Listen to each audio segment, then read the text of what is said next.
bienvenidos a este evento de los muchos y riquísimos que le debemos a nuestro brillante amigo y colega, profesor de la facultad, el doctor Enrique del Percio, que nos continúa asombrando felizmente con sus iniciativas, con sus proyectos y con esa capacidad, porque tener proyectos, diría, no me resulta muy feliz citar a Heidegger, pero diría Heidegger que proyectos no podemos evitar tener.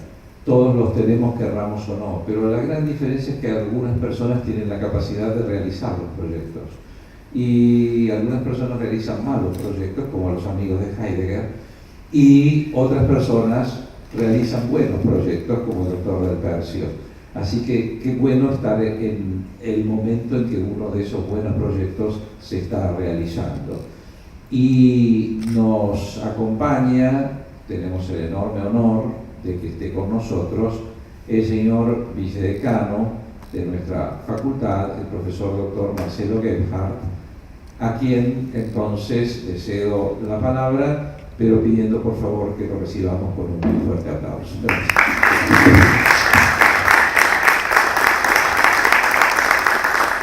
Les quiero dar la bienvenida a todos, saludarlos en mi nombre y en representación de nuestro decano, el doctor Alberto Boeres. Esta gestión que él encabeza tiene un especial seguimiento, un especial interés en estas manifestaciones tan importantes de la actividad de extensión universitaria que hoy y de actividad científica que hoy van a generar a través de la iniciativa del profesor del Percio. Y este interés se multiplica, se amplía enormemente cuando vamos a trabajar ustedes en esta jornada de una constitución frustrada que hizo un enorme aporte al constitucionalismo argentino, que apareció en un momento político, en un momento histórico especial, complejo.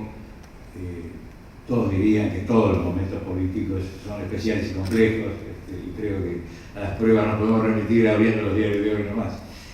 Pero en especial el hito que significó esta constitución en un momento en que había un cambio ideológico, un paradigma en cambio dinámico importante como ocurría ya a los fines de la década del 40, y su posterior abrogación, inicialmente por decreto, nos llama, creo que este es lo estupendo de este trabajo que se va a presentar hoy, que ha sido coordinado por el doctor Mauro Benente, este trabajo que ha compendiado diversos trabajos que nos hablan de esa constitución frustrada, que tuvo apenas unos años de vigencia, pero que, como decía, ha sido un faro para el constitucionalismo social, un momento en el cual, más allá de los momentos especiales que vivió el país, como dijimos recién, nos marcó un rumbo. Es más, la reforma del 57 produce la recepción de ciertas instituciones realmente valiosas, creo que incomparables con el esfuerzo constituyente de 1994, pero a 7, 8 años de la reforma del 49, ya en el 57 teníamos la obligación de receptar elementos que aparecieron en el 49 y que tienen un enorme valor. Con esta pequeña referencia quiero homenajear el trabajo que van a hacer ustedes, porque pareciera, no sé si una constitución maldita, como dice el título, así un poco fuerte, desafiante, pero sí por lo menos una constitución olvidada, y no lo es para quienes estudian el derecho constitucional argentino. De manera que quiero saludar este trabajo que van a hacer ustedes, felicitar este esfuerzo editorial y este esfuerzo que han hecho los distintos autores presentándonos este trabajo, y bueno, dejarlos en que este trabajo colectivo de esta mañana, esta media jornada que tienen por delante, permita realzar todo lo bueno que dejó aquella Constitución olvidada. Me gusta más el nombre que le puse hoy que el del título, que es, como digo, más desafiante. Así que bueno, gracias de nuevo, porque ustedes son los que le dan vida a este trabajo de la facultad. Gracias por estar acá, gracias por el trabajo que van a emprender en esta jornada, y bueno, el mejor de los éxitos para ese trabajo. Gracias, buen día.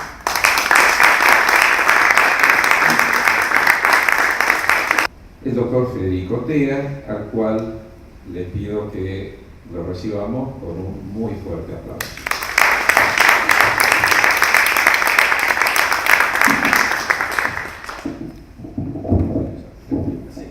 Bueno, buenos días a todas, a todos. En primer lugar, bueno, agradecerle al vicedecano que tuvo la gentileza de acercarse a este evento, por supuesto a Ricardo, director del Departamento de Ciencias Sociales, por también darle la cobertura institucional a esta presentación, y como ya se ha dicho, a Enrique, que ha empujado esta actividad en nuestra querida facultad, junto con Mauro. Bueno, y yo también como docente de esta casa, como egresado de esta casa, recién estábamos recorriendo un poquito con gente de la Universidad de José C. Paz que no conocía la facultad, algunos pasillos. Nos metimos acá en el pasillo de la vuelta de lecciones y ensayos, que es el lugar donde con Mauro comenzamos como estudiantes a hacer nuestras primeras publicaciones y bueno, involucrarnos en la actividad académica en un espacio.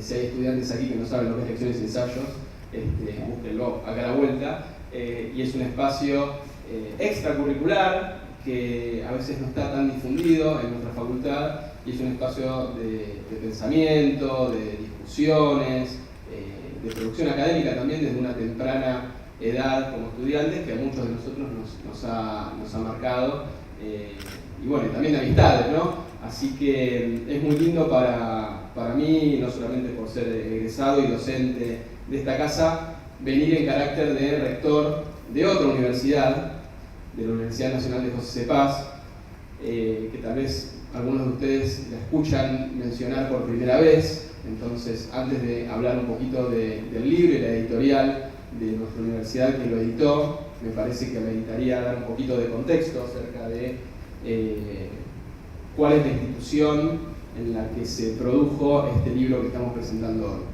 Es una universidad nacional que está ubicada en la ciudad de José C. Paz, que está a 40 kilómetros solamente de aquí, de donde estamos nosotros. Esos 40 kilómetros geográficos son simbólicamente mucho más que 40 kilómetros. Ustedes piensen que es una región, nuestra región de influencia tiene alrededor de 2 millones de personas que no tenían acceso a la educación superior hasta la creación de esta universidad. Hoy tenemos 15.000 estudiantes activos, luego de 7 años de funcionamiento de la universidad, porque su puesta en marcha fue en el año 2012, y en la carrera de abogacía tenemos 3.500 estudiantes. Ya tenemos nuestros primeros graduados y graduadas, tenemos un instituto de investigación, Mauro es el director del Instituto Interdisciplinario de Estudios Constitucionales, y solamente no se puede pensar las universidades o las facultades como lugares a donde se va a estudiar para obtener un título profesional. En las universidades, en las facultades, se hace mucho más que eso, y una de esas cosas adicionales que hacen al núcleo duro de lo que significa una universidad tiene que ver con la producción de conocimiento.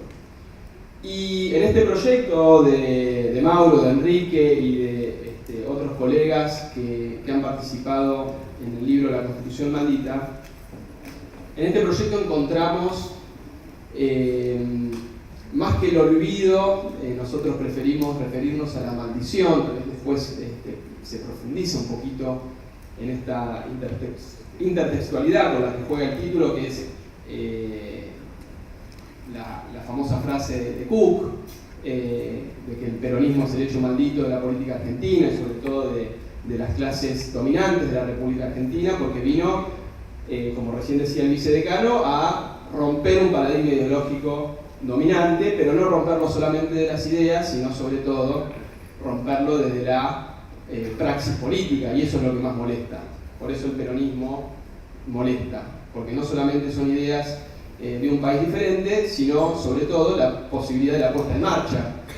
Y esta Constitución lo que hace, ni más ni menos, es reflejar institutos no solamente vinculados con el constitucionalismo social, la matriz económica, el modelo de país que se ve en esta Constitución y sobre la que después seguramente van a ampliar aquellos que escribieron los distintos artículos y la virtud creo que tiene este libro es contar no solamente con abogados y abogadas, sino con autores y autoras que vienen de la historia, vienen de la sociología, de la ciencia política, de la economía, porque la Constitución no es solamente para abogados y abogadas. La Constitución es una hoja de ruta del modelo de país que queremos, y la Constitución del 49 tenía un modelo de país, que no solamente, como decía, se refiere a un constitucionalismo social, que es a veces la única manera en la que se rescata. A mí me gusta siempre dar el ejemplo de lo que significa la política energética, que es una de las principales variables de la macroeconomía argentina, que hoy está desperdigada en provincias y distintos tipos de políticas, incluso a veces con políticas municipales, con una tremenda dificultad de poder generar una política energética nacional. ¿Y eso a quién beneficia? Digamos, acá no hay modelos inocuos. Imagínense a Chevron negociando con la provincia de Santa Cruz o negociando con la República. Bueno, esas discusiones, por ejemplo, estaban en la Constitución del 49, en la que se garantizaba que los recursos naturales pertenecían al Estado Nacional en beneficio de toda la República Argentina. Cosa que fue muy distinta después con la reforma de 1994. Y ahí no podemos intervenir solamente los abogados y abogadas. Acá hay una intervención mucho más profunda de cuál es el modelo de país que queremos. Me parece que, y no me quiero meter en detalles de las discusiones, pero sí recomendarles fuertemente que lean el libro, porque no va solamente a, como decimos con Mauro en el prólogo, a bendecir la Constitución y a decir que todo lo que estaba en la Constitución del 49 era maravilloso porque era una Constitución peronista. Creo que la gran virtud de este libro es que ha logrado un equilibrio de autores y autoras con distintas, como decía, proveniencias disciplinares y también con distintas evaluaciones sobre lo que significó la Constitución del 49. Entonces, es un libro en el que con el correr de los artículos van a poder encontrar sobre los mismos temas coincidencias y disidencias. Y de eso me parece que es de lo que se trata la verdadera producción académica, la verdadera pluralidad, el verdadero rol que debemos cumplir las universidades. Y acá me permito hacer la crítica a nuestra queridísima facultad, en la que yo he participado activamente desde que comencé como estudiante, como les decía, en la revista dirigida por los estudiantes en competencias internacionales, después por la carrera docente, hasta el día de hoy como docente. No estudié la Constitución del 49. Igual me enorgullece que tenga que venir un docente como Enrique del Tercio, que también es docente de esta facultad, a proponer proyectos para que los podamos visibilizar y en colaboración con otra universidad, con una universidad del conurbano bonaerense, para poder organizar este tipo de charlas y de eventos que esperemos que se multipliquen. Para mí es muy gratificante como rector de la Universidad de José C. Paz. Como docente de la Universidad de Buenos Aires, digo, estos trabajos se tendrían que haber realizado muchísimo antes. Y ahí todos quienes somos parte de esta comunidad universitaria de la UBA tenemos que hacer una autocrítica y tenemos, diría yo, el desafío, y acá hablo en mi doble carácter, de coordinar con estos nuevos actores que creo que están surgiendo en la academia, que son las universidades de distintas provincias y muchas de la provincia de Buenos Aires. Que, como decía al principio, tal vez muchos de ustedes por primera vez escuchan Universidad Nacional de José Paz, ¿qué habrá allá? ¿Será serio? ¿No será serio? Bueno, ponemos a prueba la seriedad de nuestro trabajo, la pluralidad de lo que hacemos, la calidad académica de lo que hacemos, con este libro y con otras producciones que estamos haciendo desde el UNPAS, que es la editorial de nuestra universidad. Van a poder encontrar este y otros libros de Derecho en el local de UDEVA, aquí en esta facultad, en locales también de la zona de tribunales, y por supuesto, por nuestra concepción de lo que es la educación superior, de lo que es la universidad y el rol de la universidad, a 70 años también del decreto del presidente Perón, eliminando los aranceles universitarios y por lo tanto disponiendo la gratuidad de los estudios universitarios, otro de los grandes olvidos de la Academia Argentina. Bueno, nosotros tratamos de honrar ese legado haciendo de estas producciones académicas de uso libre y gratuito, por supuesto, en Internet. Entonces van a poder encontrar en el sitio web de nuestra universidad, de la editorial universitaria, este y todos los libros que publica nuestra universidad de forma totalmente gratuita, y la venta de este libro al costo de su edición y de su impresión. Seguramente tenía muchas más cosas para decir, pero no quiero robarles más tiempo. Les quiero agradecer muchísimo por la presencia, nuevamente a Ricardo y a Enrique y al vicedecano que se ha tenido que retirar, por el espacio, por el tiempo y por la posibilidad de mostrar este trabajo que hacemos, para ponerlo sobre la mesa de discusión, y esperando que no sea una única presentación y última, sino el comienzo también de la organización conjunta de actividades académicas entre esta querida facultad y la Universidad Nacional de José C. Paz. Muchísimas gracias.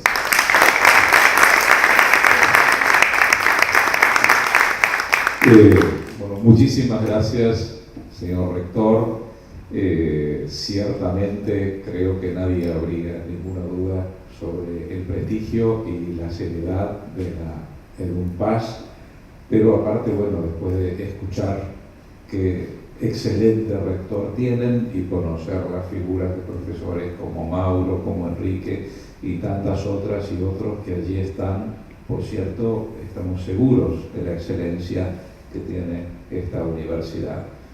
Y la alegría de ver, eso ya sabía, pero ahora lo reafirmo, tantos nombres de nuestra facultad también, y a los cuales les tenemos tanta admiración y tanto cariño entre los autores de este libro, ¿no? Y quiero hacer una aclaración, porque hace ya unos 5 o 6 años que desde el Departamento de Ciencias Sociales, y en enorme medida tengo que tributar en esto mi reconocimiento al profesor doctor que se encuentra sentado en la primera fila allí, el doctor Sandro Fabricio Olaza Pallero, hemos iniciado eventos en referencia a la Constitución de 1949. Ya llevamos unos largos 6 años desde el Departamento de Ciencias Sociales convocando eventos que han sido algunos de ellos muy concurridos, otros más o menos concurridos, pero hemos tenido eventos que no nos han alcanzado los salones, doctor Olaza Pallero, por la cantidad de gente que venía.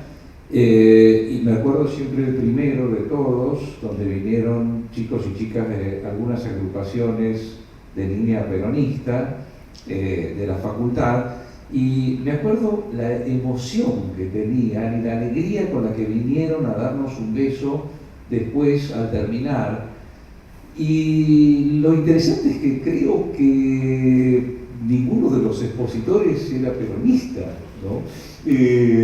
Bueno, vos sí, ¿no? Pero ninguno de los expositores era peronista, creo. O sea que realmente esto que tan bien decía Federico, esto no se trata de una cuestión partidaria. Y aquí yo no puedo dejar de pensar en el error grave que posiblemente hemos cometido en la traducción del griego de la obra del gran Heródotos, el pensador de Halicarnassos, cuando él dice al comienzo de su trabajo: esta es la historia que hizo Heródotos, porque el sentido de la palabra historia en el siglo V antes de Cristo, podemos trazarla a partir de su aparición en Edipo Rey de Sófocles, donde lo que Edipo hace como rey de Tebas para averiguar por qué razón podría ser que todo está saliendo mal, que los partos de las mujeres terminan en abortos, que los animales mueren en los campos, que las cosechas se secan antes de ser recogidas, lo llama historia.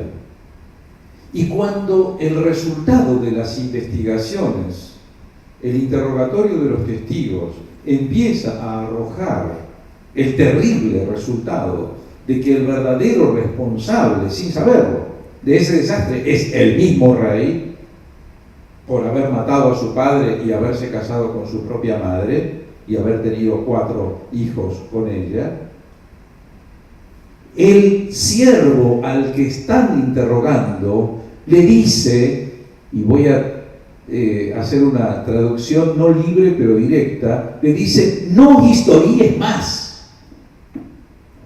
Le dice: no histories más. Como diciendo, lo que vas a averiguar te va a arruinar la vida. Lo que vas a averiguar, si sigues historiando, lo que vas a averiguar te va a arruinar la vida. Va a ser que el día de hoy sea aquel en base al cual vas a narrar tu vida a partir de ahora. Esta es la idea de la historia. Este quemante deseo, esta urgencia, esta necesidad de saber cómo las cosas fueron, aunque ese conocimiento te arruine la vida. Aunque te quede tu alegría, tu felicidad en ese descubrimiento. Esa es la cuestión. Y por eso, lo que nosotros llamamos historiografía, que a pesar de que es un neologismo helénico, los griegos no lo usaban, lo usamos después. Esto que llamamos historiografía, escribir la historia, se parece más a lo que los griegos llamaban historiar, o directamente historia. Y la historiografía ha sido, a lo largo de los siglos, un proceso de combate, un proceso de lucha urticante que hoy en día, a partir de que, con las extraordinarias investigaciones y profundizaciones del gran maestro peruano Carlos Fernández Cesarego, hemos pasado a llamar derecho a la identidad. El profesor Berber Delgado sabe mucho de eso. Hemos pasado a llamar derecho a la identidad. Y hoy en día tenemos un acuerdo en general en considerar a este derecho a la identidad como uno de los que jerarquizamos en el nivel de los derechos humanos. Ustedes saben que no existe ningún cuadro de cuáles son los derechos humanos. Son construcciones, aparentemente, cada uno de nosotros con el mismo derecho, y el señor que entra o la señora que entra a limpiar el piso tienen tanto derecho, para mi forma de ver, como una persona con 4 doctorados, a decir cuáles consideran que son los derechos fundamentales que tiene un ser humano. Y que cada vez más, acabo de hoy abrir el Congreso Internacional sobre Derechos de los Animales No Humanos, cada vez más estamos mirando a nuestros hermanos no humanos para ver cuánto podemos también compartir de derechos con ellos, y ojalá sea lo máximo. Entonces, ¿qué sucede? Este derecho a la historia, este lacerante derecho a la historia, porque es un derecho que duele, es un derecho que duele. hace unos pocos años los alemanes hicieron una miniserie que yo no quiero pensar en brujas, pero que desapareció bastante. Se llamaba Nuestros padres, nuestras madres.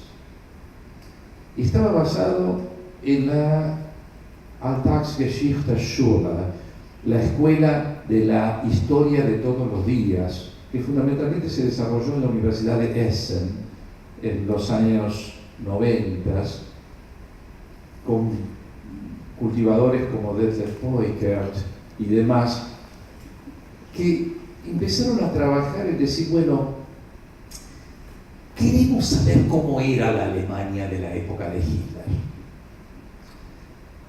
pero no centrarnos solamente en el Holocausto, en las persecuciones, porque resulta que, decía la gente de la escuela de Essen, mi papá y mi mamá se enamoraron en 1936 y paseaban de la mano por la avenida Unter den Linden en 1937 y se casaron en 1939.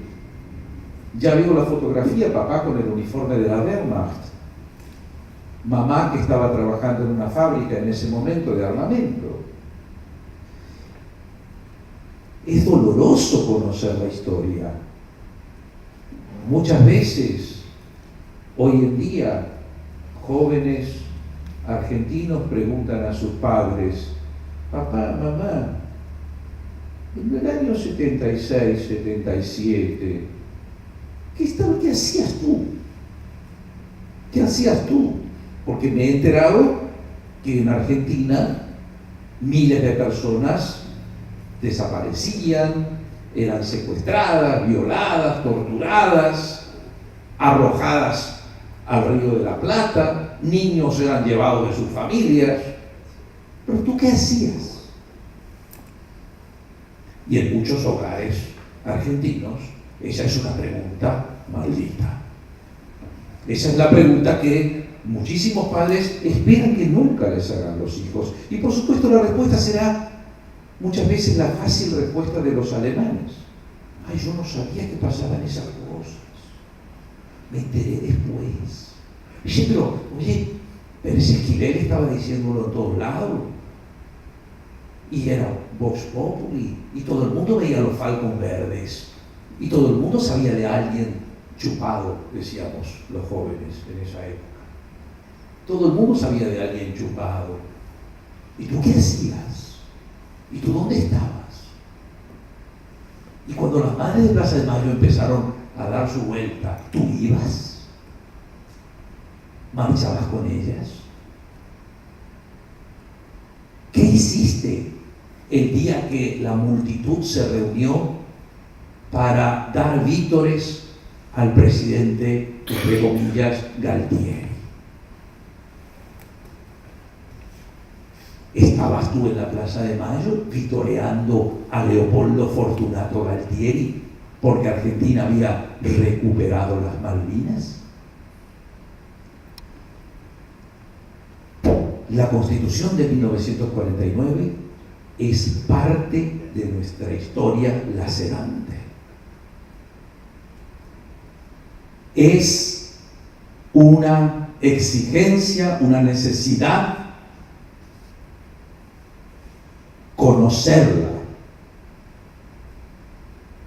Malditos sean los que aprovechen esa necesidad de conocer con meros fines inmediatos electorales. Malditos por generaciones, porque eso es un crimen y un pecado. La sed de conocimiento de un pueblo, por saber su identidad, por saber de dónde viene, por saber qué hicieron sus padres, sus madres, sus abuelos, sus abuelas, por saber qué historias, qué narraciones, qué cuentos tiene ese colmo sobre el que está pisando para compartir, no debe ser jamás mezquinamente usado para fines inmediatos y pedestres.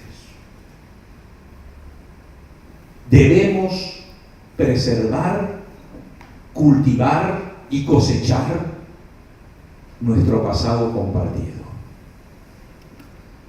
y desarrollar los argentinos a partir de esa pasión por la historia que la tenemos. Cualquier cuadro de fútbol rinde culto a los triunfos conseguidos. Algunos tienen mucho para rendir culto, otros por acá más o menos, ¿no? Acá tenemos Lanús y Quilmes, así que bueno, ¿qué se le va a hacer? Pues sí, pero nosotros todavía recordamos aquel, pero bueno, no importa. Lo cierto es que todo hincha de fútbol sabe cómo se cultiva la historia. La historia no es algo de gente con 3 doctorados. La historia es algo de todo el mundo. Me reúno muchas veces acá con los ordenanzas de la facultad. Yo fui ordenanza de la facultad, lo voy a decir 1.000.000 de veces porque es un honor para mí. Creo que soy el único catedrático en la historia de esta facultad que barrió el piso de la facultad. Y los ordenanzas conocen de la historia de esta casa como nadie. Y recuerdan, y te acordás de Dominé, cómo entraban los actos de jura con los evangelios, tan hierático, nosotros los llamábamos largo por el de los locos Adams, ¿no? Cómo entraba tan hierático llevando los evangelios. Y un día le preguntó a una amiga mía, yo estaba presente, le dice, pero exactamente sus funciones cuáles son, señor Dominé. Y él dijo, yo soy el que saca y pone los evangelios. Caramba, una especie de San Pedro, ¿no? Pero qué cosa impresionante. El derecho a la historia lo tenemos que cultivar independientemente de lo que surja de ese cultivo. Gracias, Mauro, por este trabajo. Gracias, Federico, por haberlo llevado a la luz. Gracias, Enrique, por ser siempre ese motor de buenas cosas. Gracias a todos y felicitaciones a todas y a todos los que han participado en este libro y a todos los que lo han hecho posible. En nombre del Departamento de Ciencias Sociales, una vez más, les doy la más cálida de la bienvenida. Muchas gracias.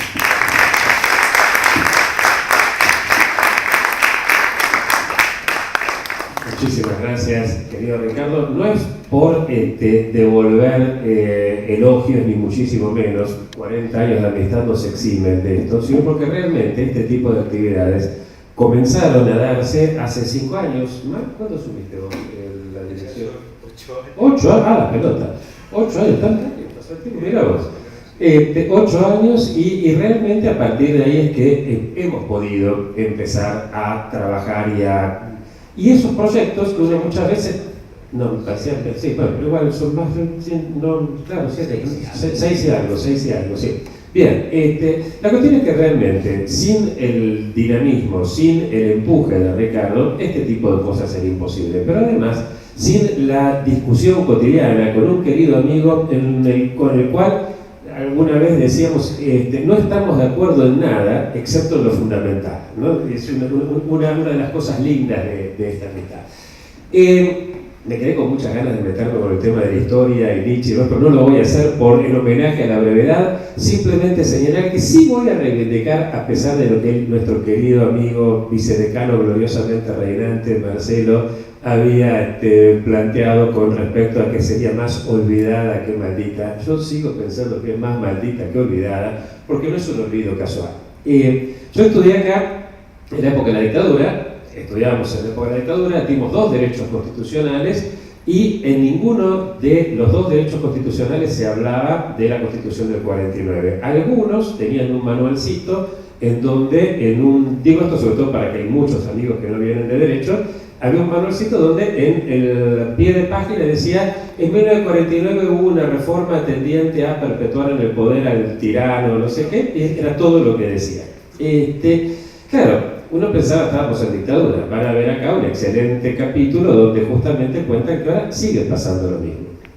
Uno pensaría, bueno, lo que pasa es que siempre el derecho tiene que hablar de lo que es, no de lo que no es, porque si no se deslegitima si el derecho habla de lo que no es o de lo que puede ser. ¿Qué es eso? Cuando nosotros estudiábamos Derecho Civil con el antiguo código, vos estudiabas por qué y cómo hay que hacer la interdicción, o sea, cómo el pródigo no iba a tener un montón de derechos. El pródigo sí que gastaba mucha plata, así, pero nadie te planteaba por qué eso no se hacía con el avaro. Y obvio que no solo no te lo puedo plantear, sino que ni siquiera lo tenés que pensar. ¿Se entiende, no? Estoy de acuerdo en que el derecho no puede hablar de lo que puede ser, sino que tiene que saber qué es, porque así se consagra. Pero claro, nosotros hablamos del derecho constitucional en 1979, 1980, 1981, no me jodan. O sea, nos habla la Constitución ahí, si eso no era hablar de lo que no era. Es decir, normalmente de la historia no se habla cuando la historia jode. La historia, cuando no molesta, seguramente va a haber muchos que pueden hacer sus tesis doctorales, sus investigaciones y demás sobre algo que no molesta. Cuando molesta es cuando de eso no se habla. Por eso me parece que realmente hay algo más que un mero olvido con respecto a la Constitución del 49. Ese algo más ya va a ser expuesto por los distintos expositores que van a venir después, así que no quiero extenderme mucho más. Sí señalar con respecto al libro que estamos presentando, que como bien dicen Federico y Mauro en la introducción, ante una constitución maldita no se trata ahora de sacar una constitución bendita y de decir, bueno, qué maravilla la constitución. De lo que se trata es de tener rigor académico en serio. Rigor académico en serio, como tiene la gente que es capaz de hablar de la Constitución del 49. Rigor académico en serio que se ha negado durante muchísimos años, no solo en esta universidad, sino en la mayoría, por no decir en todas las universidades de la Argentina, porque cuando el rigor académico desaparece y lo que queda en su lugar es el rigor mortis, de una imposibilidad de pensar, de una imposibilidad de saber, de una imposibilidad de ir hasta el fondo, hasta el hueso, aunque duela.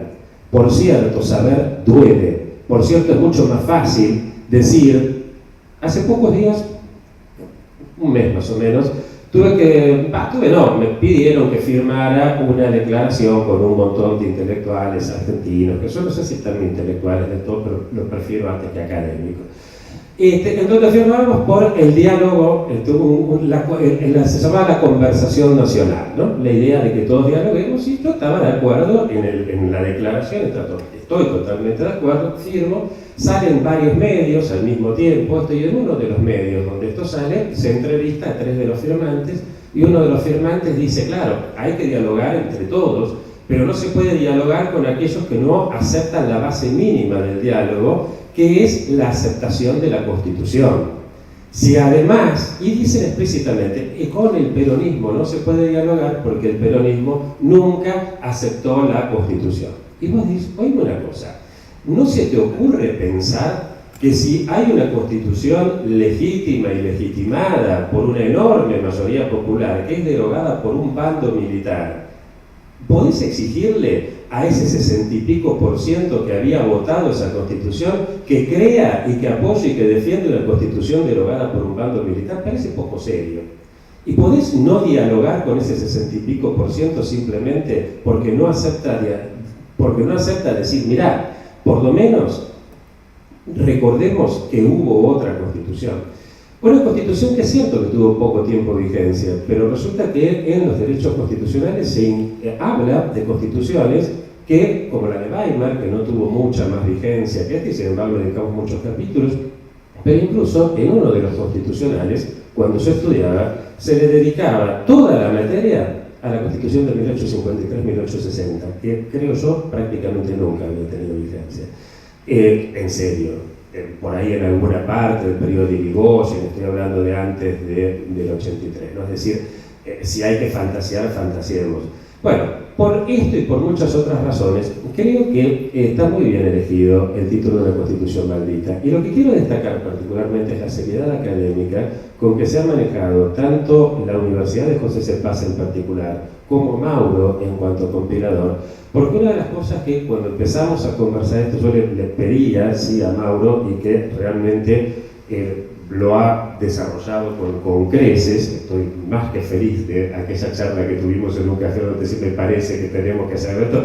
Yo dije tenemos, que lo hizo todo el Mauro, ¿no? Realmente fue que se pone el tema al hombro. Pero, primero, la seriedad de la selección de los autores y las autoras, donde la idea es que haya un equilibrio de varias universidades. Es cierto que hay un poquito más de la UBA, pero eso también tiene que ver con que la UBA sola tiene un montón de producción que es desproporcionada al resto del país. No es un problema nuestro, pasa esto. Que no se me enojen los cordobeses y demás, pero pasa. Pero, sin embargo, hay un esfuerzo porque haya, primero, la representatividad federal. De todas las regiones aparecen acá. Que haya representatividad de género, no porque sea políticamente correcto, sino porque realmente no es lo mismo pensarlo desde un lado, pensarlo desde otro. Y que haya además una genuina pluralidad ideológica. Vamos a ver que hay artículos que son laudatorios de la Constitución del 49, artículos que son muy críticos, y artículos, la mayoría, que critican unas cosas, defienden otras, elogian otras, pero el conjunto da una obra de una enorme seriedad académica, precisamente porque no queda una opinión olvidada, porque no queda aquello de lo que no se puede hablar. Entonces, en este sentido, saludo realmente con enorme alegría esto que no voy a leer la cita que traigo aquí de Alberdi para cerrar, pero sí señalarla nada más. Hay un texto que después léanlo, es un poquito largo, en una polémica entre Alberdi y Sarmiento, donde se los resumo, las famosas cartas quijotanas, ¿no? Donde Alberdi le dice a Sarmiento: mire, si usted lo que quiere es tener una constitución nada más que para los buenos, si usted quiere gobernar nada más que con los buenos, con la gente decente de la sociedad, y no va a poder eliminar a todos los gauchos. Y va a llegar el día en que en una de esas los gauchos tengan poder y lo quieran eliminar a usted. Así que lo que se trata es de construir una constitución. Y constitución no estamos hablando del pedacito de papel solamente, ¿no? Sino constitución en un sentido fuerte. Generar una constitución de una patria donde entre los buenos, entre los malos, una patria para todos. No esa patria que una querría, ese es el ideal, sino la patria que hoy somos, y a partir de ahí construir de verdad. No se puede construir si se olvida, si se ignora, sobre todo si no se escucha al otro realmente. Así que bueno, muchísimas gracias, bienvenida esta edición, bienvenida Universidad de José C. Paz, bienvenidos queridos amigos de la Universidad de José C. Paz, que por primera vez están viniendo a nuestra tan querida Universidad de Buenos Aires. Realmente felicitaciones por esto.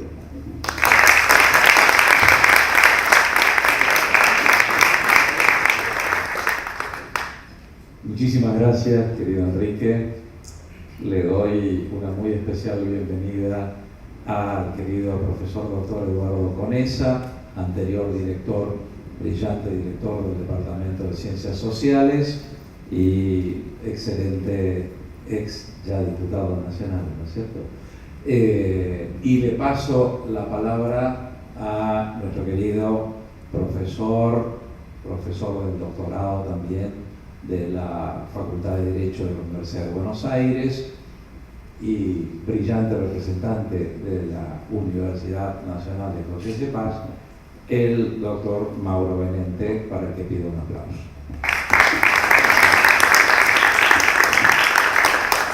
Bueno, buenos días a todos y a todas. Yo voy a ser breve porque después me toca exponer, entonces no quiero monopolizar demasiado. Sí, agradecer a Enrique y a Ricardo por algo que estábamos hablando antes del panel, que ellos decían, bueno, hay como 3 generaciones de docentes, de profes, de investigadores e investigadoras. Nosotros estamos en la intermedia, decían Enrique y Ricardo, y ustedes son un poco más jóvenes, ya no tanto. Y yo les quiero agradecer por la tarea de los dos de siempre impulsarnos e incentivarnos. Me parece que eso es súper interesante. Este libro surgió de un desayuno. Creo que ninguno de los dos había dormido mucho la noche anterior. Pero bueno, surgió un desayuno medio raro. Y yo agradezco el gesto de Enrique de algo que había surgido entre los dos, después dar la confianza para por ahí cargarme con esa tarea. En otros momentos y frente a otros actores o actoras, esa tarea no hubiera sido así, sino que posiblemente hubiera sido un poco más vertical y demás, y siempre con Enrique y con Ricardo la conversación es súper horizontal, así que el agradecimiento personal por esa lógica de trabajo que siempre tenemos, y también el agradecimiento a Federico, al rector de la UNPAS, por haber apoyado siempre el proyecto editorial y hacerlo con estas características, con un acceso libre, con una venta del libro al costo y demás. Voy a decir dos cositas muy chiquitas del libro y después por ahí pasamos a los paneles. Un poco la idea que tuvimos, tanto Enrique como Federico, fue esto, ¿no? Fue primero revisar un poco qué se estaba escribiendo sobre la Constitución del 49 y un poco lo que veíamos era como dos fuertes polaridades, una que vinculaba la Constitución del 49 a un marco fascista o de dictadura, de autoritarismo, de absolutismo, todo junto además, que eso no es muy serio mezclar todo eso. Y por el otro lado, quizás una especie de aplauso de pie constante respecto de la Constitución del 49, ¿no? Una especie de que la Constitución del 49 o era el gol de Diego a los ingleses, o era la definición de Higuaín contra Alemania. Bueno, a nosotros nos parecía que en realidad esas jugadas son extraordinarias y había algo en el medio para revisar, y la idea fue un poco esa, con los criterios que ya contó Enrique, ¿no? Tratar de tener miradas distintas, pero tratar de que no sean de ninguno de esos dos polos. Y sí, por ahí contar dos o tres cosas. Me parece que hay ciertas coincidencias en el libro. El libro es un libro en parte de historia, pero en parte es un libro de futuro, de cómo pensar a la luz de la Constitución del 49 alguna reforma constitucional venidera en algún momento, y en eso creo que hay cierto consenso en los autores y las autoras. El segundo tiene que ver con cierto consenso sobre algunos aspectos favorables de la Constitución del 49, sobre todo la parte más económica de la Constitución del 49 y los derechos del trabajador. Hay ciertas críticas en las que creo que casi todos estábamos de acuerdo, los que escribimos, que tienen que ver con la inclusión de algunos nuevos delitos en la Constitución del 49 y la no inclusión del derecho de huelga. Me parece que eso es también algo que todos y todas compartimos. Y finalmente hay algunos espacios que, como decía Federico, están en disputa, que es cómo pensar el presidencialismo, cómo pensar la relación del peronismo con el liberalismo. Esas son cosas que, de acuerdo a cómo uno transita el libro, va a haber diferentes miradas. Y finalmente, ya no como compilador, sino como lector de lo que quedó, me parece que el libro deja dos asuntos pendientes que para mí son interesantes. Uno es algo vinculado a lo que proponía un filósofo que escribe, casi contemporáneo a la Constitución del 49, que es Estrada, donde él plantea que, en un texto que llama algo así como el fetichismo constitucional, que dice, bueno, lo bueno de una reforma constitucional no es el producto, sino la misma discusión democrática que genera la reforma.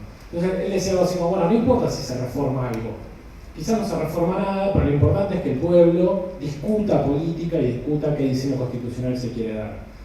Y me parece que el libro no toca demasiado eso, o sea, no sabemos muy bien qué se discutía, además en la Convención Constituyente, sobre esa reforma. Me parece que eso es una tarea interesante, indagar qué se discutía en los sindicatos, en organizaciones de mujeres, en organizaciones agrarias respecto al 49, porque sí sabemos que esas peticiones llegaban, pero no sabemos cómo era esa discusión. Y la segunda, que me parece que el libro no toca y que me parece que es una proyección para seguir pensando, es qué impacto tuvo esa reforma, sobre todo en términos jurisprudenciales, ¿no? Porque en definitiva es una reforma que en términos políticos y en términos económicos se presenta como bastante distante de un liberalismo político y económico, pero en definitiva era un texto constitucional a ser aplicado por jueces y juezas, pero sobre todo jueces, formados en una tradición liberal. Entonces quizás un escenario interesante sería eso, como revisar cómo un texto constitucional es leído bajo una cultura jurídica moldeada por otro paradigma.